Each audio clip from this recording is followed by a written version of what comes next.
இன்றைக்கி நம்ம பார்க்கக்கூடிய திரை விமர்சனம் காளிதாஸ் 2 பரத் அவங்க நடித்து வெளிவந்திருக்கக்கூடிய இந்த படத்தை பற்றி தான் நம்ம பார்க்க போகிறோம். இந்த படம் எப்படி இருக்குது அப்படின்னா, இந்த படத்தில் ஒரு 3.5 வயசு குழந்தை வந்து மிகப்பெரிய ஒரு அப்பார்ட்மெண்ட்டில் காணா போயிடுது. அதை வந்து போலீஸ் கம்ப்ளைண்ட்டாக ரிஜிஸ்டர் பண்ணும்போது அதை விசாரிக்கிறதுக்காக நம்ம பரத் வந்து அவங்க வராங்க. பரத் வந்து இந்த 3.5 வயசு குழந்தை காணா போனதுக்கான காரணம் என்ன, அதுக்கு யார் இதை செஞ்சிருப்பா அப்படிங்கிற ஒரு விஷயத்தை கண்டுபிடிக்கிறதான் இந்த படத்தினுடைய கதையாக கொண்டு போயிட்டுருக்காங்க. இதுக்கு முன்னாடி வந்த 2019 காளிதாஸ் படம் வந்து பார்த்திங்கன்னா ரொம்பவே நல்லாயிருக்கும்.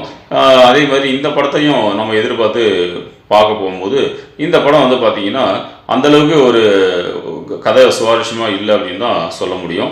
ஏன் அப்படின்னா, ஒரு சின்ன விஷயம், 3.5 வயசு குழந்தைய வந்து காணோம் அப்படின்னு சொல்லி கம்ப்ளைண்ட் ரிஜிஸ்டர் பண்ணி அதை கண்டுபிடிக்கிறதுக்காக ஒரு ஹீரோ வந்து இன்ஸ்பெக்டராக வரும்போது, இது வந்து கதைகளை வந்து நிறைய படத்தில் நம்ம ஒரு பார்த்து அனுபவப்பட்ட ஒரு படமாக ஒரு கதையாக இருக்கும் பட்சத்தில் நம்ம கதையை வந்து பெருசாக சொல்ல முடியாது. ஆனால் அதில் நடிச்சிருக்கக்கூடிய ஆர்டிஸ்ட் எல்லாமே வந்து பார்த்திங்கன்னா மிக பிரமாண்டமாக அவங்களுக்கு என்ன கொடுக்கப்பட்ட ஒரு காட்சிகள், என்ன கதைகளும் அப்படிங்கிறது தெரிஞ்சுக்கிட்டு அதுக்கு தகுந்த மாதிரி அவங்களுடைய கேரக்டரை வெளிப்படுத்திருக்கிறது ரொம்பவே நல்லா இருக்குது. இதில் வந்து நம்ம பூவே உனக்காக சங்கீதா, அதே மாதிரி பிரகாஷ்ராஜ், இவங்கெல்லாம் வந்து அவங்களுடைய நடிப்பை வந்து ரொம்பவே நல்லாவே பண்ணியிருக்காங்க.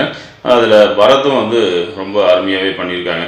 பட் இருந்தாலும் என்னதான் நடிப்பு, என்னதான் இசை இதெல்லாம் இருந்தாலும், என்னதான் கொரியோகிராஃபி, சினிமாட்டோகிராஃபி எல்லாம் இருந்தாலும் இந்த கதை என்ன, இந்த படத்துக்கு அதுக்கான கதைக்கு ஏற்ற மாதிரி இந்த படம் வந்திருக்கா அப்படிங்கிறதான் நம்ம எல்லோரும் எதிர்பார்க்கக்கூடிய ஒரு விஷயம்.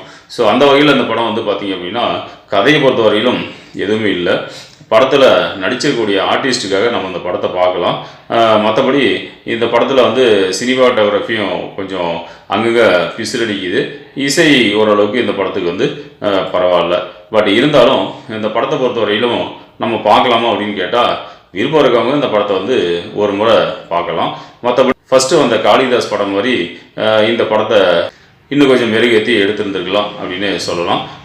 அந்தளவுக்கு இந்த படம் ஒர்த்து இல்லை அப்படின்னு தான் சொல்ல முடியும்.